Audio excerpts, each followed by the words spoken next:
ये छोटा सा देश है जापान, दुनिया में सबसे विकसित और तीसरी सबसे बड़ी इकोनॉमी, दुनिया का सबसे हेल्दी देश, जहां 90 से 100 साल के लोग आम तौर पर दिख जाते हैं। ना के बराबर पॉल्यूशन, जीरो क्राइम रेट, दुनिया की सबसे तेज दौड़ने वाली बुलेट ट्रेन, हर किसी की नजर में जापान को दुनिया के बेस्ट कंट्रीज में शामिल करते हैं। लेकिन इसके पीछे जापान के कुछ ऐसे डार्क ट्रूथ छिपे हुए हैं जिनके बारे में कोई बात नहीं करता। तो आज की वीडियो में हम जापान के इसी डार्क ट्रूथ के बारे में बात करने वाले हैं जो आगे चलकर जापान को बर्बाद भी कर सकता है। दोस्तों 1980 के दौर में जापान को अगली सुपर पावर माना जा रहा था और उस टाइम लोग यही समझ रहे थे कि जल्दी जापान वर्ल्ड सुपर पावर के तौर पर अमेरिका को रिप्लेस कर देगा और जिस तरह आज वर्ल्ड इकोनॉमी को अमेरिका कंट्रोल करता है उस तरह से जापान कंट्रोल करने लगेगा, क्योंकि उस टाइम जापान की इकोनॉमी कुछ इसी तरह काफी इम्प्रेसिव वे में ग्रो कर रही थी और इसीलिए अमेरिका काफी ज्यादा टेंशन में भी था। वहाँ इस पर कई सारी मूवीज भी बनी जैसे डाई हार्ड, ब्लेड रनर और राइजिंग सन, जिसमें दिखाया गया कि कैसे जापानीज कॉर्पोरेशन अमेरिका पर अपना कब्जा कर लेंगे। ये वो दौर था जब जापानीज इकोनॉमिक सिस्टम को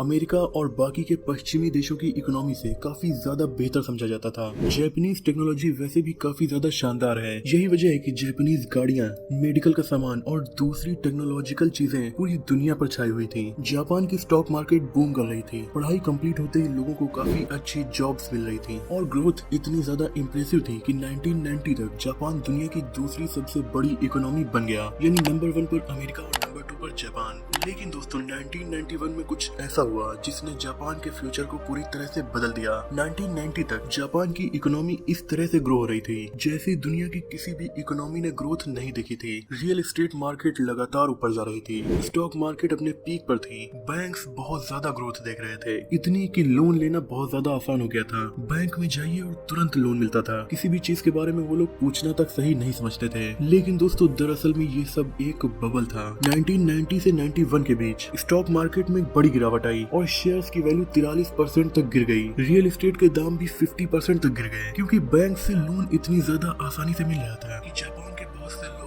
स्कैम वाली कंपनीज चला रहे थे, यानी वो कंपनीज जो कई साल पहले ही कंगाल हो चुकी थी, बिजनेस नहीं कर पा रही थी, लेकिन आसानी से लोन मिल पाने की वजह से वो कंपनीज बस दुनिया की नजर में खुली हुई थी। और एक साल में सब कुछ इतना बदल गया था कि अब जापान की स्टॉक मार्केट में कोई भी इन्वेस्ट करना ही नहीं चाह रहा था। इकोनॉमी बुरी तरह से कोलैप्स करने लगी। पर दोस्तों अगर हम शेयर मार्केट को देखें तो अक्सर ऐसे रिसेशंस आते रहते हैं। फिर जापान के साथ अलग क्या हुआ? दरअसल दोस्तों हमें इस प्रोसेस को समझने के लिए जापान के जॉब कल्चर को समझना होगा। जापान भले ही बहुत ज्यादा टेक्नोलॉजिकली एडवांस देश है, लेकिन वहाँ पर एंटरप्रेन्योरशिप और बिजनेस के मुकाबले जॉब्स पर बहुत ज्यादा ध्यान दिया जाता है और जापान के लोगों का करियर शुरू होता है शुशोकु कत्सुदो से, जिसे जॉब हंटिंग कहा जाता है। इस प्रोसेस से यूनिवर्सिटी के हर ग्रेजुएट को गुजरना पड़ता है। सारी बड़ी कंपनीज सिर्फ नए ग्रेजुएट्स को हायर करती हैं और इसके लिए उन्हें बहुत सारे इंटरव्यूज और प्रोसेसेस से होकर गुजरना पड़ता है और जो भी इस टफ प्रोसेस को क्लियर कर लेता है उसे शूशिंग कोयो प्रोसेस के मुताबिक लाइफ टाइम के लिए जॉब मिल जाती है। अब दोस्तों लाइफ टाइम इसलिए क्योंकि जापान में अगर आपको किसी कंपनी में जॉब मिल जाती है तो फिर उसे आप अपनी जिंदगी भर नहीं छोड़ सकते,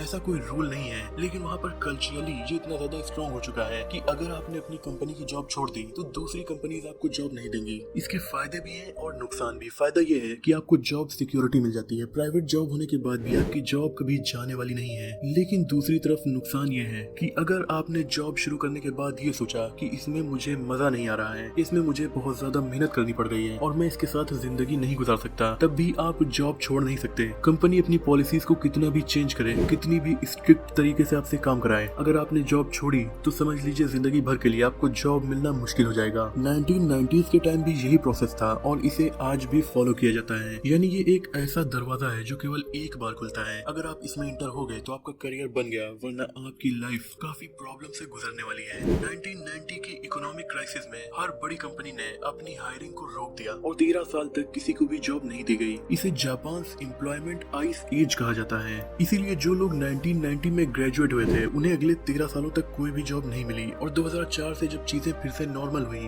और जॉब मिलना फिर से स्टार्ट हुआ तब इन लोगों की एज 30 से 40 साल हो चुकी थी। इसीलिए कोई कोई भी कंपनी इन लोगों को हायर करना नहीं चाहती थी, क्योंकि अब वो नए यूनिवर्सिटी ग्रेजुएट और यंग लोगों को जॉब दे रहे थे। दोस्तों, ये पूरी जनरेशन थी जिसे जॉब नहीं मिली। इसमें लगभग 2 करोड़ लोग शामिल थे। इसे the lost generation of Japan कहा जाता है। जापान के ये वो बदकिस्मत लोग हैं जो यूनिवर्सिटी ग्रेजुएट होने के बाद भी बहुत लो पेइंग जॉब कर रहे हैं या फिर अपने पेरेंट्स के साथ रहते हैं और उन्हीं पर डिपेंड हैं। सोचिए 30, 40 या 50 साल की उम्र के लोग अपने माँ बाप के पैसों पर पल रहे हों। इनमें से कुछ लोगों को जापानीज लैंग्वेज में हिकिकोमोरी कहा जाता है। ये वो लोग हैं जो अपनी लाइफ से इतना ज्यादा डिसअपॉइंट हुए कि उन्होंने अपने आप को सोसाइटी से अलग कर लिया है। ये लोग सारा दिन घर में रहते हैं, किसी से भी मिलते नहीं हैं और न ही किसी तरह का काम करते हैं। बस ये अपने पेरेंट्स की कमाई पर पल रहे हैं। और यहीं से जापान की दूसरी प्रॉब्लम स्टार्ट होती है। दरअसल दोस्तों, जापान बहुत ज्यादा हेल्दी कंट्री है और यहाँ के लोगों की उम्र 100 साल तक आराम से पहुँच जाती है। इसलिए जापान की 30% से ज्यादा आबादी 60 साल के ऊपर की है। इसीलिए जापान को सुपर एजिंग कंट्री भी कहा जाता है। और इसकी सबसे बड़ी वजह